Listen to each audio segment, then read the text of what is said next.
Gajapati जिलार police बेआईन मद कारोबार विरुद्ध रे कठोर कार्यानुष्ठान ग्रहण करिछि। पालाखेमुंडी सहर एवं ग्राम रे कराଯାଇଥିବା एक स्वतंत्र अभियान रे पुलिस 2 जन को गिरफ्त करबा सहित 210 लिटर चोरा मद जब्त करिछि। गजपति पुलिस अधीक्षक निर्देश क्रमे पालाखेमुंडी पुलिस बेआईन मद कारोबार विरुद्ध रे सेमानकर स्वतंत्र अभियान जारी रखिछि। गुप्त सूचना आधार रे कार्यकारी एक स्वतंत्र पुलिस दल आज अपराह्न रे जुगजिल साही एवं ओम शांति कॉलोनी अंचल रे चढ़ाऊ करितला।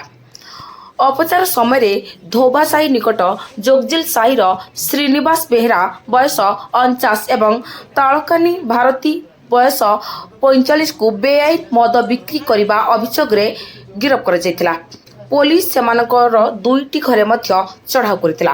अपचार समय अभियुक्तों मोट 210 लिटर बेआईन मद जबत कर पालाखेमुंडी पुलिस स्टेशन रे मामला नंबर 245/2026 एवं 246/2026 रुजु करा जायछि।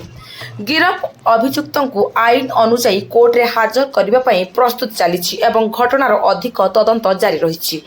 पुलिस कहिछि जे आगामी दिन में अवैध मद कारोबार विरुद्ध रे एपरी चढ़ाऊ जारी रहिबो। गजपति जिलूर राजीव लोचन पंडा रिपोर्ट, न्यू ओडिशा टीवी।